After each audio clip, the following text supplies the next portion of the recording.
Update 8.1 for World of Tanks Blitz is going to be bringing a lot of changes. One of the biggest ones that has been speculated not only by Blitzhanger showing the changed armor statistics, but as well many players all over the world playing Blitz is the armor buff to the Amx 50B. And let's say you're in a tier 10 heavy tank. Well, this is what it could possibly look like at the front of a 50B after the update. Now obviously this is a little bit of a lie because currently this is what the 50B's turret looks like, but yeah, the turret's going to be getting a massive frontal armor buff. In fact, this is what Blitzhanger shows that update 8.1 will do to the 50B. If you're fully hull down, that turret is ranging from 250 millimeters thick, upwards of 268 on some parts, 287. That is some pretty thick turret armor. And what that means is that you can be potentially getting a lot of bounces on a tank that should not be getting bounces.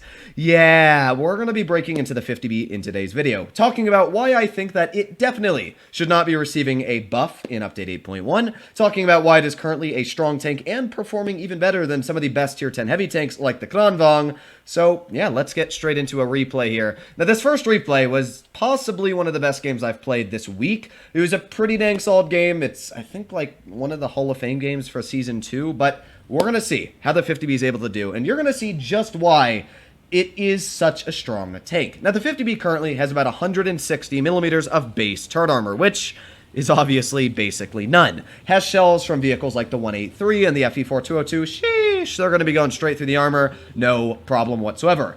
Any tank, basically at tier 9 and 10, will cut through that turret armor. It is troll, though. You will get occasionally bounces on that upper part. But still, you're not expecting bounces on the 50B. In fact, the side armor is so weak on this tank that it is an overmatch to every single vehicle at tier 10. Again, sheesh. Yeah, not great on the armor. And of course, the side armor is going to stay the same. And the hull is actually the only troll part of the tank. In fact, if I pause this replay really quick and we go take a look at that hull, you can see that actually that hull is 400 millimeters thick up there. That thing is ridiculously troll. I don't know why it's such a troll spot, but yeah, this part right here is ridiculously thick, and it's actually one of the thickest parts of any tier 10 heavy in the game, which is ironic, judging that the turret has no armor. Wouldn't you want to protect the crew that's shooting the gun, not the... whatever. Flints. Wonderful tank designing on the 50B. But it is a very strong tank. It has 3,000 damage per minute for a 1,200 damage clip. It's got very good premium penetration, and it carries APCR, which means you don't have to worry about heat shells ricocheting off because, you know, heat does end up not going through spaced armor a lot of the time. This tank, you don't have to worry about that. There's a nice tap right into the rear of that Vickers light, and with that, we're sitting at 2,300 damage. I was wondering what the heck my Foss was doing back there, but I was wondering even if he was AFK, but no, he was turning around. I was like, okay, you do that. Backing up here, though, this is not fun. As I did say, you can get troll bounces on this tank's turret. Nice HE to the side of that bot shot to own. 500 and something there. There's a pretty big roll. And then we get a nice snap into the E100. Now, the other great thing about the 50 is the mobility. That was not English, but the 50B has great mobility. The fact that it's able to accelerate, as you can see, we're already going 40 kilometers per hour. It goes upwards of 50, gives this thing the ability to very quickly reposition. And when you have a 1,200 damage clip, 2,500 hit points, and the ability to reposition, it does become so incredibly strong. Like this yo here, he is about to be in a world of pain. Now, I put on my auto aim, and really, I don't know how this missed, but yeah, there you go. Auto aim, thank you very much. That lost me a huge chunk of damage, but 575 on that HE, that's what I'm talking about. Now we're at 4,236 damage. And again, we are not even close to being done this game racking out that damage. So, we've got a full health Kron that's about to be detected right below me here, and we've got the Yo. Now, a Yo is an extremely deadly tank. I want to clear this guy, and I also don't want to lose a huge chunk of HP, but he's still got that pen right onto the turret, as you can see, right on the roof. That might not have been a pen in Update 8.1 with the new buffs, or at least he would have had to shoot heat. Again, that is where this tank might be...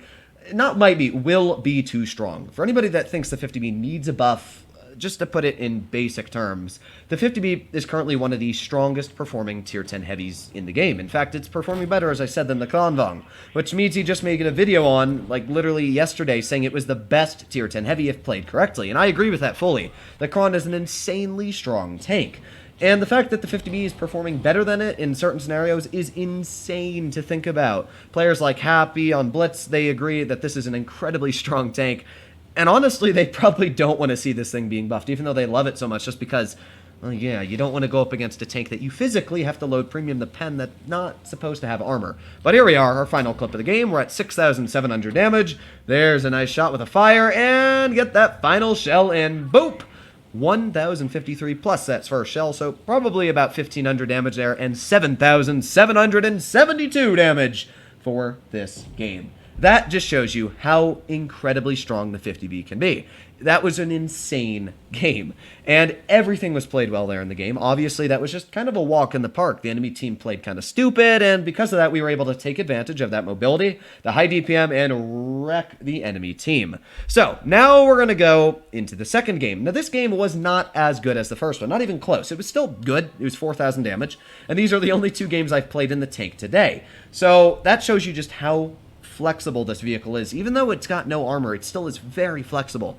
So this game, you're going to see that I do have some big snags. The enemy 50B had a pretty hard on for me. He was just going all game trying to clip me out, and I got the last laugh on him. But either way, you're going to see where this tank does lose those big hit points, where it gets shot in the turret. So I want you to imagine this game, but half the shells, let's say, that hit me in the turret bounce, because basically every shell that hits me penetrates my turret. So I'm a little careful at this moment. One thing you always want to do is be a little bit cautious in the beginning of a game. I am spotted, but as well, I want to get shells into this WT, the waffle over here. So there you go. There's 2 shells into him. There's the enemy 50B already trying to shoot me. He bounced 1 shell, must have hit me, yeah, right on the edge of the turret. Just an unfortunate miss from there.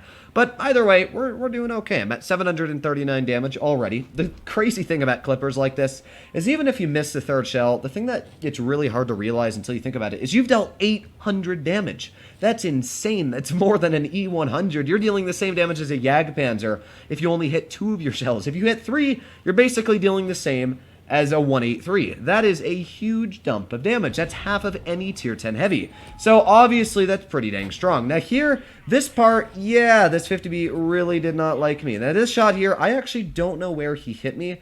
I guess, yeah, he went right onto the edge of the turret. That was just a really, really lucky snap from his part. And again, you can just see the difference in how weak the turret is right now. We've been penned 1, 2, 3, 4 times in the turret, and they've all been by that 150B. That's about 1,500 hit points we've lost to that 50B, where in the next update, even if he had shot premium, we probably would have been up about 400 hit points. That's insane. But here we go. We got the E100 off to the side. We're going to hopefully get some shells into him. You can see he's making sure that I don't get shells in him right now, but we're going to try and do our best here. There's 1 shell into the E100. He dead, and again, oh boy, this is some pretty tricky stuff here. Nice tap into the 50B. He missed me, and with that, we're going to get 1 more tap out. Boom, 800 hit points back into him. Thank you very much for those shots, and now I'm going to instantly start reloading again. The crazy thing is, I'm already halfway through my reload. It doesn't even seem like you're reloading half the time because it reloads so quickly. If you let this tank have the opportunity to get that 20 seconds down, or even 10 seconds while it's backing up, it is so incredibly deadly. Now that was just unfortunate. As I did say, this tank gets very, very troll bounces, and this was a risk, but I was willing to take it. That was a beautiful snap, and with that, we got a bounce right on our turret, as you can see. But to be fair, I definitely played that right, and yeah, in all honesty, he should have been dead for my first shell either way. We beat him to the 3rd shell, so I'm still taking that as a win on my part. We're at 4,185 damage. I was about to say 4,800. I was actually really worried here because I know the 50B has one of the worst camo ratings in tier 10, and I was worried that that Houri was going to spot me and I wasn't going to see him, so I waited, then we popped over the hill, and here we go, driving up to the Houri. Now, I didn't really get much damage out this game. I only got 1 more shell, and that was it. That was literally it. We got 1 shell into the Houri. That was a sad miss, but here we go. Loading in a premium shell perfectly into his lower plate, and we did 4,544 damage. As you could see this game, every shell that penned me was in my turret. Apart from that one, the 50B hit me in the side. And just imagine how many more hit points I would have been up if that 50B had to fire premium, or it was bouncing my turret. It's insane. Oh, actually, oh yeah, I thought I got another shell out, but no, my luck is just terrible. But yeah, that's the Amx 50B for you. An extremely strong tank, and an update 8.1 if Wargaming goes through this with this, which in my opinion is incredibly stupid and a bad idea. Yeah, I just don't know what to say. It will be an overpowered tank, and you will be expecting to see this not only run in tournament way more, but as well just a tank that's going to be spammed a heck of a lot by Unicums and double tunes. Hopefully all of you enjoyed today's video. If you would like to see more like it, please consider smashing that subscribe button down below. Stay happy, stay healthy, and I'll be seeing you in the next one. Bye-bye.